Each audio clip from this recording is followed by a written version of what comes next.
Vida de Raíza. Messi Rom. Yo soy afrocolombiana. ¿Cuál es indígena?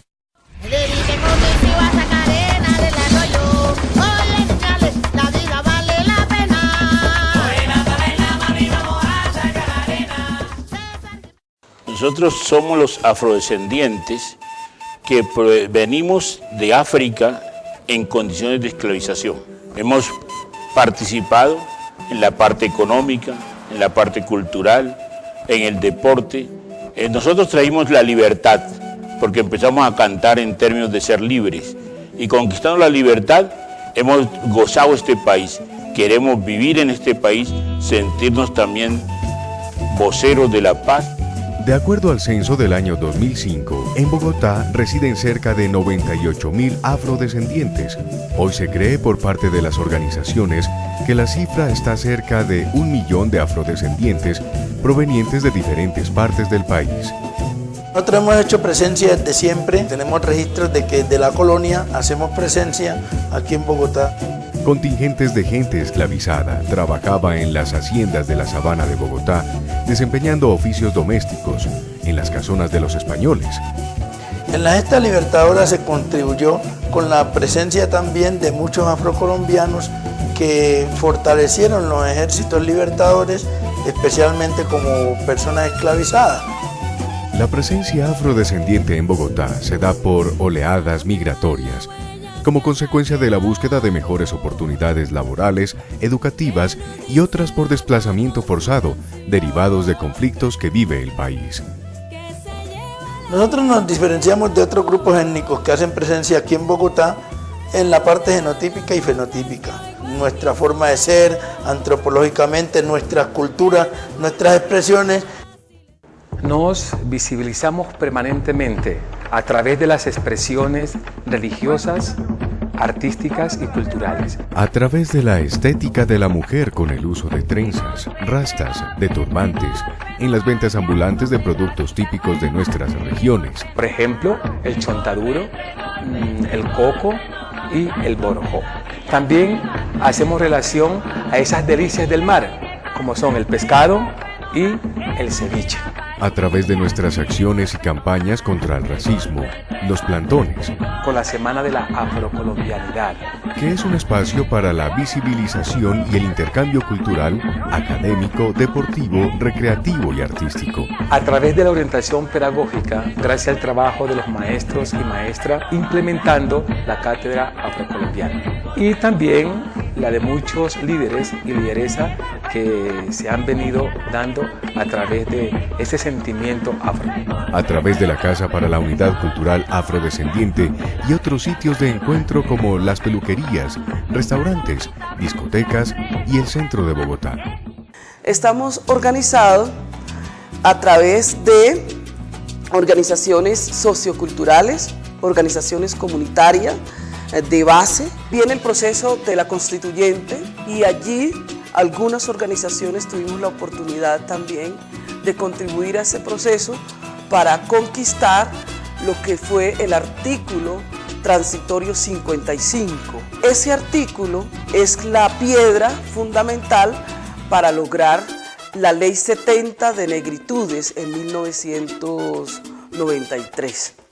Con el decreto 2248 de 1995 se da reconocimiento a las organizaciones sociales de base y a la Comisión Consultiva como un espacio de interlocución. Que cuenta con 150 organizaciones. Participamos en los consejos territoriales y locales de planeación, Consejo Distrital y Local de Política Social de Juventud y Cultura, la Comisión Pedagógica Nacional para Comunidades Negras, y se han liderado procesos en las localidades para abrir espacios de inclusión a través de la conformación y liderazgo de mesas afro o redes étnicas. Pero gracias a Dios se ha avanzado en los derechos. ¿Qué falta? Que se implementen esos derechos y esperamos nosotras del IDEPAD y de todas las instituciones del distrito que realmente apoye ese etnodesarrollo que nosotros estamos proponiendo. En la construcción de la política pública se dio gran impulso en el año 2004, donde se trabajó el primer documento oficial sobre lineamientos de política pública para la población afro y el Plan Integral de Acciones Afirmativas para el reconocimiento de la diversidad cultural y la garantía de los derechos de los afrodescendientes. También se estableció que en 6 meses el alcalde debía formular un plan de acciones afirmativas, de donde establecieran unos programas, unos proyectos con metas, con indicadores y con presupuestos específicos. Se logró concretar la voluntad política distrital de inclusión y atención a la población, el cual quedó en el plan de desarrollo, lo que permitió vincular las instituciones públicas. Luego se expidió el decreto 151 del 21 de mayo de 2008, que adoptó los lineamientos de política pública. La política y el plan fueron concertados con los espacios de participación de las comisiones y organizaciones de base. Se conformó una mesa de trabajo interinstitucional con los delegados de la Comisión Consultiva para impulsar el proceso, el cual se instaló en julio de 2008. Se concretó una ruta de trabajo para la construcción del plan, donde se tuvieron en cuenta acciones específicas de cada sector, como cultura, salud, de educación, etc. Está en construcción. Lo que ahora se requiere es más voluntad, que este nuevo gobierno progresista vea las fallas que han tenido, vea la debilidad del proceso que no ha contado con apoyo y la fragilidad que hay internamente entre nosotros mismos para construir un proceso armónico, fuerte, que participe, que entre a decidir y que se refleje en la voluntad política, incluyéndonos a nosotros en la administración con cuota y contrato preferencial.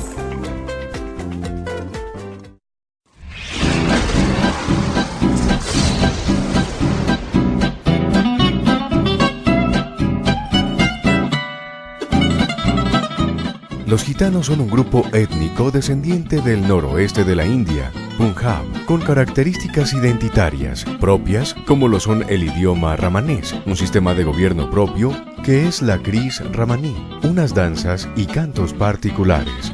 Los trabajos, negocios de toda esta comunidad son las artesanías en cobre, en bronce, acero inoxidable, aluminio, otros trabajan hidráulico y unos trabajan con caballos vendiendo bestias y todo eso.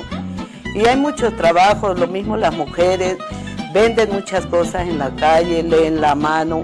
El sistema de gobierno entre los gitanos, tenemos por decir una corte que llama la Kris Ramaní.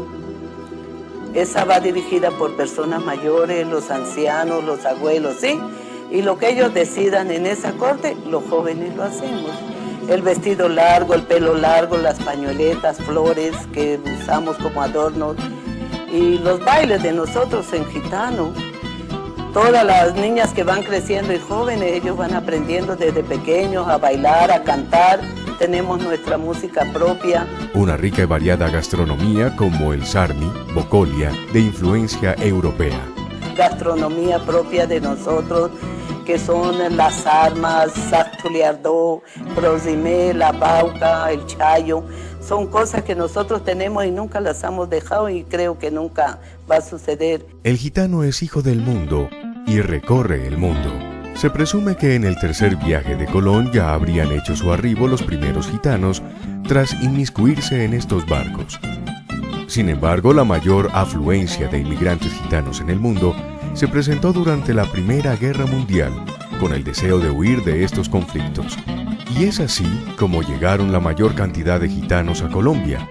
Unos se instalaron en unos pueblos, en Cali, en Medellín, según donde les iba mejor. La mayoría se vino para Bogotá, porque en esa época era muy duro vivir. Los gitanos estamos organizados por cumpañas. Las cumpañas están en las localidades de Kennedy, localidad de Natividad, localidad de Puente Aranda. Tenemos un proceso de hace 12 años. Hemos venido ya empezando a visibilizar, a participar, porque éramos como muy cerrados para el mundo particular. Nos quisimos mostrar a través de nuestra cultura, fue nuestro primer paso a esto y ahorita es que estamos incidiendo bastante en las políticas públicas. Nosotros ahorita en las instancias que hemos estado participando es en los consejos de la política social, en el consejo de juventud de la localidad de Kennedy, estamos también en la Secretaría de Cultura de Patrimonio, estamos también en el Consejo Distrital. La política pública para el pueblo gitano se construyó con la participación activa de la Cumpañi, de las dos organizaciones gitanas reconocidas en la ciudad. Bueno, se realizó con toda la Cumpañi de Bogotá. Fue un proceso donde toda la comunidad participó. Primero se realizaron unos talleres y unas encuestas a través de ellas. Se sacan unas prioridades y estas prioridades y necesidades orientaron las líneas de la política pública. Y de allí también se arma una propuesta de plan de acciones afirmativas sobre la cual la administración debe empezar a trabajar. La política pública entonces finalmente se materializó con el decreto 582 firmado el pasado 15 de diciembre de 2011.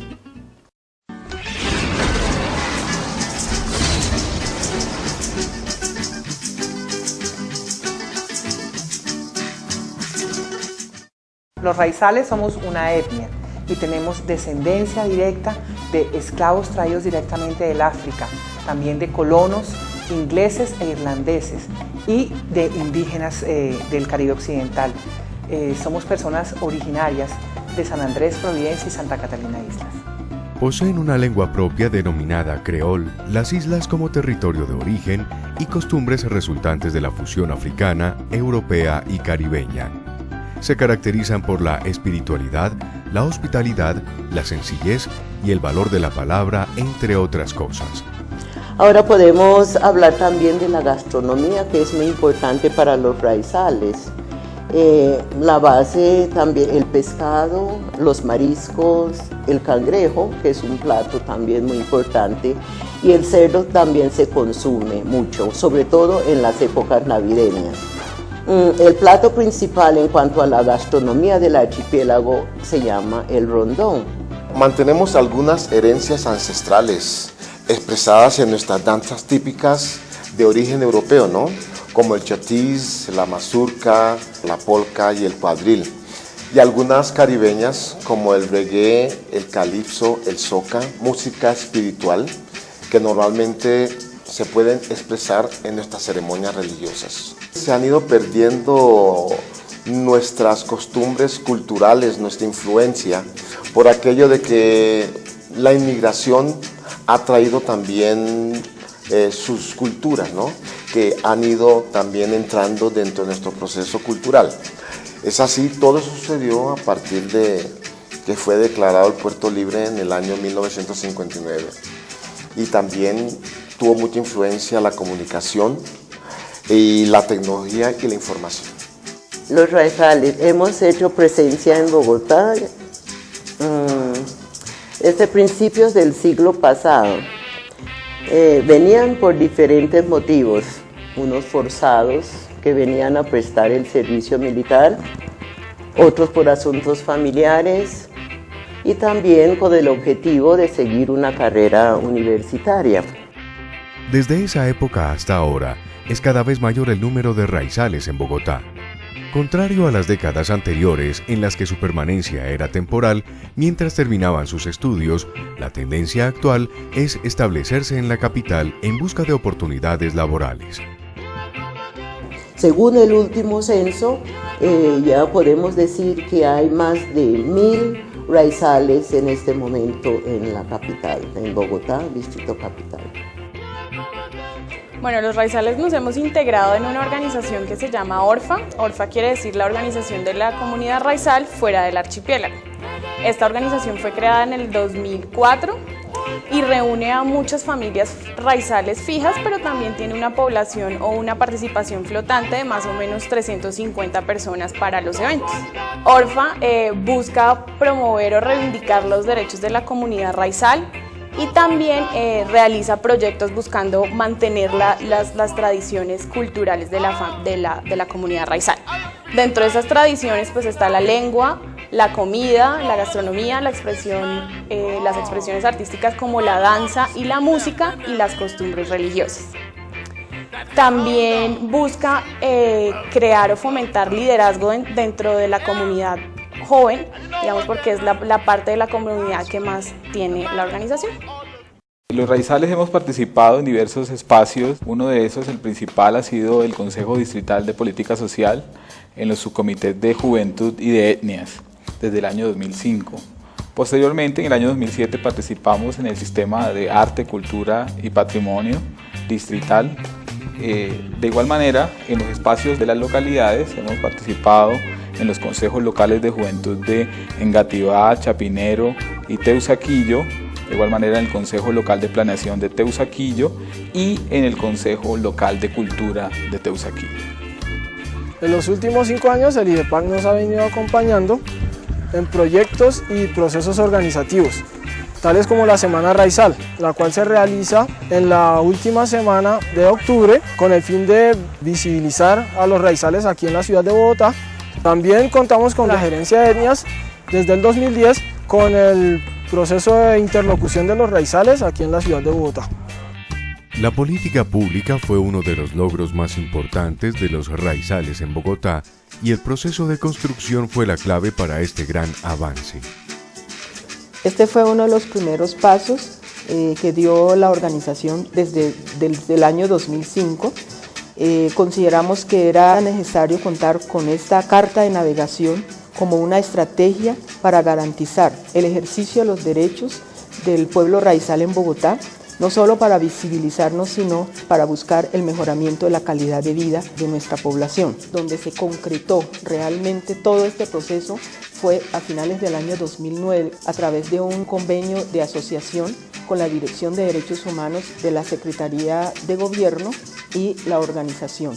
Se conformó un equipo coordinador de trabajo con grupos focales que mediante una dinámica participativa, primero elaboró un diagnóstico de la situación del raizal en Bogotá, luego establecieron prioridades y se construyó una propuesta de política pública que a su vez fue aprobada por asamblea de la organización, presentada y aprobada por la Comisión Intersectorial de Población del Distrito y por el Consejo de Política Social.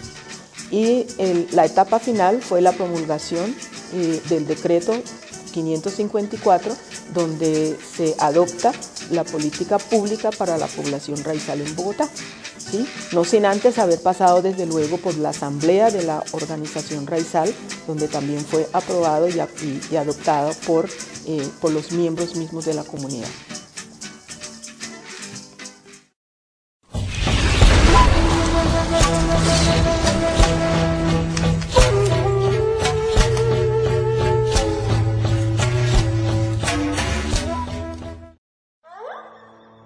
Los pueblos indígenas tenemos nuestras propias cosmovisiones acerca del mundo, están basados en la relación con nuestra madre naturaleza, haciendo que nuestra parte espiritual y nuestra parte colectiva también se entienda como una unidad, sean Inga, sea Kamsá, sea Pijao, sea Quichua, todos somos una sola familia en la unidad.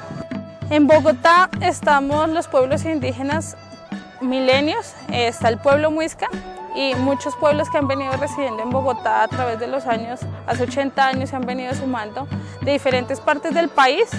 Se han registrado cerca de 15.000 indígenas según censo del DANE 2005, cifra que se incrementa cada día en la ciudad. Compañeros que se han dado a residir aquí en Bogotá por diferentes factores, tanto el factor de la violencia como conflictos armados en sus territorios, el tema de las fumigaciones en los resguardos, el tema de megaproyectos, la explotación minera, grandes confluencias que se han dado en esos escenarios que han hecho que nuestros compañeros estén hoy aquí residiendo en Bogotá. Nosotros como comunidades indígenas que aún habitamos en la ciudad, tratamos de seguir haciendo nuestros tejidos y seguir elaborando nuestro arte. Una parte para fortalecer, para seguir prevaleciendo como cultura. Seguimos tejiendo para seguir, digamos, elaborando nuestro vestido tradicional, que todavía en algunas comunidades lo usamos. Entonces, digamos, está como el ejemplo de los chumbes, que todavía seguimos tejiendo y que aún nos ponemos. Por ejemplo, aquí está el chumbe grande que tenemos nosotros, la faja. Está el elaborado de las manillas, las coronas, entonces que aún hacemos uso de ellos en los encuentros, como por ejemplo en el carnaval de nosotros. Siempre, cada año estamos en la labor del tejido para no olvidarlo, para seguir en las tradiciones y también como una manera de hacernos ver dentro de la ciudad. Con la lucha por la preservación de nuestras prácticas ancestrales, nosotros nos hacemos visibles en la ciudad por medio de nuestros taitas, nuestros jaibanás, nuestros moanes y también con los médicos tradicionales como sobanderos y como parteras que estamos en el Distrito Capital. Desde el IDEPAC y con el trabajo de la Gerencia de Etnias se han identificado procesos organizativos que poco a poco se fueron consolidando como cabildos indígenas. Como nosotros trabajamos no solamente aquí sino en los territorios, la forma organizativa. Como cabildos en Bogotá, habemos en este momento trabajando 13 autoridades. Los primeros en constituirse fueron los cabildos indígenas Inga, Muisca de Bosa, Muisca de Suba, Ambicapijao y Quichua, que lograron registros en el Ministerio del Interior. Primero nos organizamos como un consejo de pueblos, luego de consejo de pueblos hicimos cabildo. En los últimos años, otros procesos organizativos de los pueblos Nasa, Nisac, Yanacona, Pastos, Huaunán, Emberachami y Emberacatío, Huitoto y más recientemente los Eperaras y Apidara. Se organizaron otros 4 cabildos en una organización que se llama ASCAI. El Instituto de la Participación y Acción Comunal, a través de la Gerencia de Etnias, ha realizado acompañamiento y ha trabajado de la mano con estos pueblos para fortalecer sus procesos organizativos en el marco del respeto por su autonomía. Nace desde la Asociación de Cabildos, de los 4 cabildos legalizados, de que era importante podernos visibilizar, hacer el primer encuentro de pueblos, poder de alguna manera convocar a aquellos otros indígenas que estaban aquí en el distrito y poder mirar las necesidades que estas personas tenían, tanto en la parte cultural como en su parte espiritual, también mirar de que por el desplazamiento pues son muchas las necesidades que tienen aquí en el distrito. En el año 2008 se recoge todo el insumo para así hacer una propuesta clara de los lineamientos de política pública que pues se llevan al Consejo de Bogotá y allá son aprobados. El 359 que sale como lineamiento de política pública indígena y ya se da toda la consolidación de este documento, que es en el año 2008, cuando ya en el otro encuentro donde podemos convocar más indígenas aquí en el distrito y sale todo este documento, y en una cuarta etapa nos podemos sentar con la institución a llegar a acuerdos, a definir cuál era la dinámica para la aprobación de la política pública. Posteriormente se realizó la agenda de trabajo y se planteó la ruta a seguir. Se realizaron encuentros internos de cada comunidad y se realizaron encuentros interlocales, además de grupos focales en los cuales se trabajó con mujeres, jóvenes, universitarios indígenas y población en situación de desplazamiento. Además se realizó el 4º encuentro de pueblos indígenas en el cual se socializó el trabajo realizado hasta el momento y se recopiló información para la construcción del plan de acciones afirmativas. La política pública en el Distrito Capital tuvo 3 espacios de trabajo donde contamos con diferentes instancias de participación. La Mesa Distrital de Concertación, integrada por las autoridades de los cabildos indígenas, los representantes de las 4 organizaciones nacionales, ONIC, OPIAC, AICO, CIT, ASCAI, y los delegados de los diferentes sectores de la administración distrital. Otro momento, otra instancia donde se trabajó fue el espacio autónomo, donde participaban las autoridades, líderes de los distintos pueblos. También se contó con la participación de una mesa interinstitucional, donde trabajaban referentes étnicos y donde se interlocutó para realizar conceptos y sacar insumos para la elaboración del documento de la política pública. El objeto central de la política es reconocer la diversidad cultural y garantizar, proteger restablecer los derechos fundamentales de los pueblos indígenas aquí en el distrito. De igual forma, sus aportes históricos y culturales de cada pueblo. El IDEPAC está comprometido con los afros, raizales, indígenas y gitanos.